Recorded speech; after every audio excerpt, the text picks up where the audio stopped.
नमस्कार, साफ संदेश से मैं अनिल कौशिक। न्यूज़ अपडेट 7 बजे कार्यक्रम में आप सभी दोस्तों का स्वागत है। तो दोस्तों, कार्यक्रम के प्रारंभ में हम आपको बताना चाहेंगे जिस प्रकार से कल जो 5 राज्यों के चुनावों की घोषणा की गई, उसके बाद में देश में राजनीति गर्म हो रही है। और ममता बनर्जी जो मुख्यमंत्री है पश्चिम बंगाल की, उन्होंने भाजपा पर आरोप लगाए चुनाव आयोग के साथ साठगांठ के। और जिस प्रकार से 24 परगना जो ममता बनर्जी का गृह क्षेत्र है दोस्तों, उस के अंदर 3 चरण में चुनाव कराने को लेकर उन्होंने सवाल उठाया था कि मेरे क्षेत्र में ही टुकड़ों में चुनाव क्यों कराए जाते हैं, क्यों कराए जा रहे हैं, और भाजपा जो है ये क्या खेल खेल रही है। तो इस प्रकार के आरोप जो है ममता बनर्जी ने लगाए हैं दोस्तों।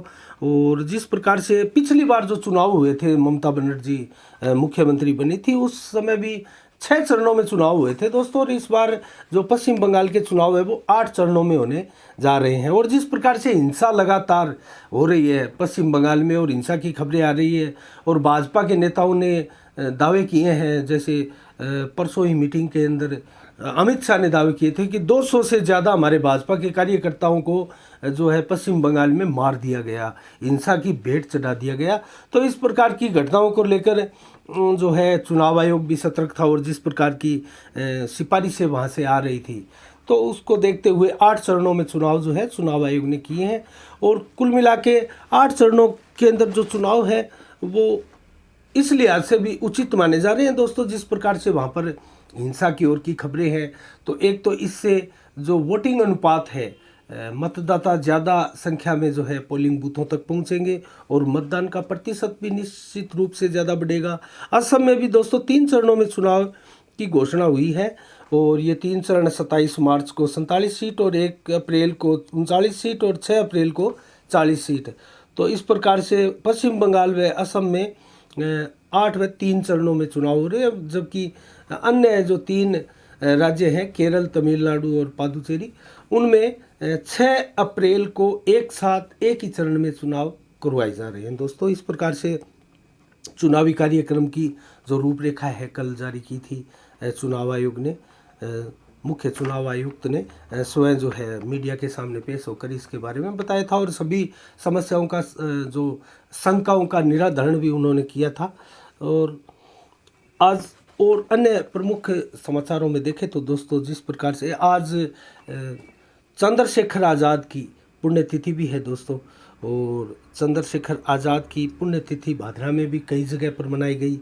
और सोनी बाज़ार में भी जो है गौरव सोनी अभी वर्तमान पार्षद बने हैं अभी उन्होंने, और पूर्व सोनी समाज के अध्यक्ष है मांगीलाल जी सोनी, और रामजी लाल जी सोनी, नरेश सोनी, संदीप सोनी, दीपक सोनी, और पवन सोनी, नंदू सोनी, जयदीप सोनी आदि ने सोनी मार्केट में जो चंद्रशेखर आज़ाद की प्रतिमा के सामने जो पुष्प अर्पित किए और उनको श्रद्धांजलि दी गई। इस प्रकार से उनकी पुण्यतिथि है जो मनाई गई दोस्तों।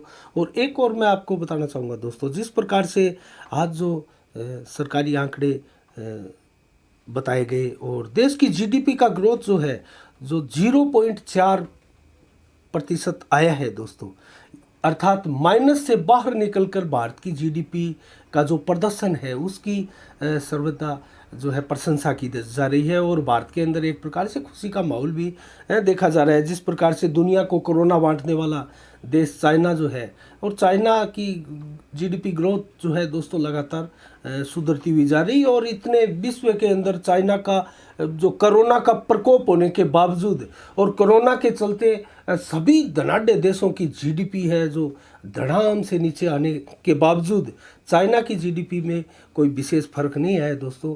और उसी प्रकार से भारत की जीडीपी भी है तो माइनस में जा चुकी थी, और माइनस से निकलकर अब जब इस तिमाही में 0.4 आई है, तो दोस्तों इससे आगे भी बल मिला है इस बात को कि आगे जीडीपी की ग्रोथ जो है निरंतर अच्छी होगी और भारत की स्थिति जो है बढ़िया होगी। तो इस प्रकार से दोस्तों आसपास की खबरों का अगर अध्ययन करें तो जो आंगनबाड़ी कार्यकर्ता है दोस्तों, सुपरवाइज़र मानिए सीमा को जो है सम्मानित किया गया। और ये भ्रष्टाचार निरोधक एवं अत्याचार निवारण न्यास जो संगठन नई दिल्ली की ओर से है, उनकी शाखा इकाई जो है यहाँ भूपेंद्र सिंह है बुटन, उन्होंने जो है आंगनवाड़ी कार्यकर्ताओं को सम्मानित किया।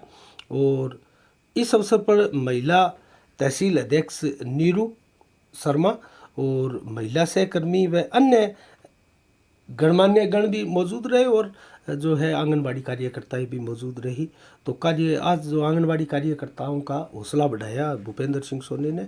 तो इस प्रकार से दोस्तों ये एक आयोजन रहा। और एक मैं बीबीपुर जो हमारे भादरा तहसील का ही एक गांव है दोस्तों, और इसका जो तुलाराम मेमोरियल शिक्षण संस्थान है उसके बीबीपुर की छात्रा है प्रियंका गोदारा और पुत्री राजेंद्र सिंह गोदारा, जो कि 24 से 26 फरवरी के बीच जो स्वामी विवेकानंद स्टेडियम है कोटड़ा का रायपुर छत्तीसगढ़ में दोस्तों, वहाँ पर ये एक 32वीं west zone junior athletics championship हुई थी। वहाँ पर जो है प्रियंका गोदारा ने लंबी कूद में स्वर्ण पदक जीता है। लंबी कूद में स्वर्ण पदक जीता है, ये भादरा के लिए बहुत बढ़िया और गौरव की बात है दोस्तों।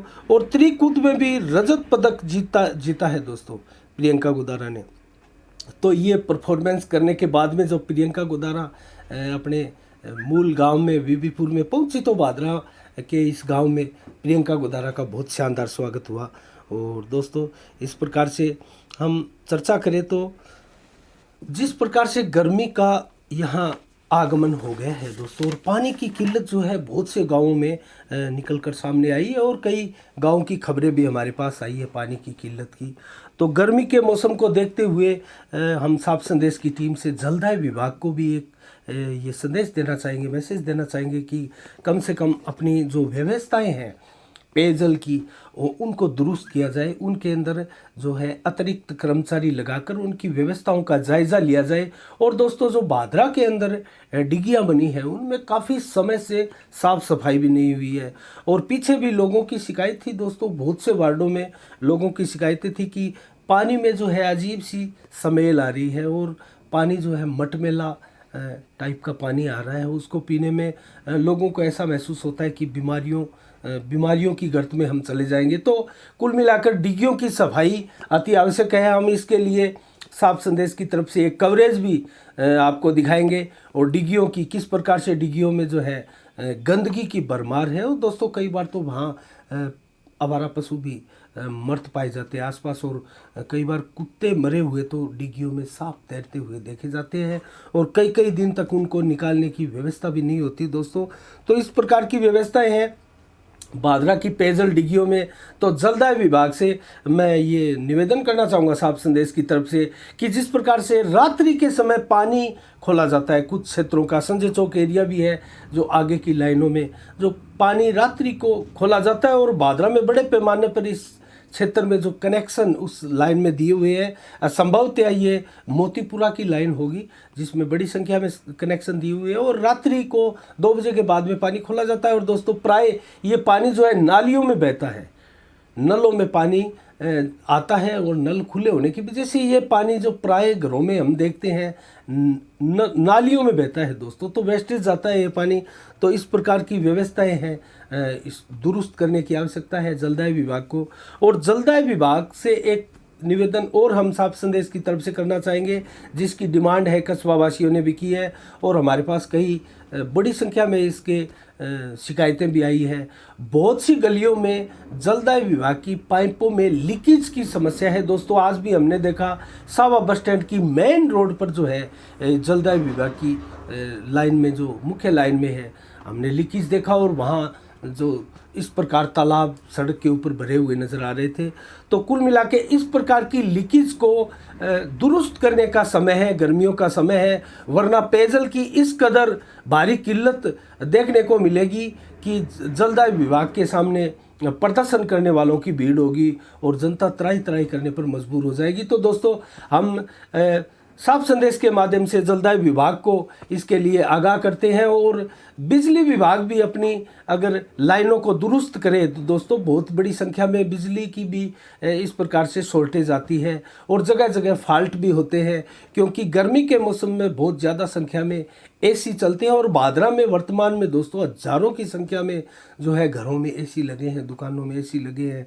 और एसी ज़्यादा चलने की वजह से इस प्रकार से लोड जो है अनियंत्रित हो जाता है। और हमने प्राय गर्मियों में देखा है दोस्तों, जो बिजली की जो है भारी किल्लत आती है और बार बार बिजली जाने की समस्याएं भी उत्पन्न होती है। और जगह जगह फॉल्ट की स्थितियां भी होती है और कर्मचारियों को उन फॉल्टों में निकालने में घंटों लग जाते हैं दोस्तों। तो ऐसी परिस्थितियों में गर्मी के अंदर भारी परेशानियां लोगों को झेलनी पड़ती हैं।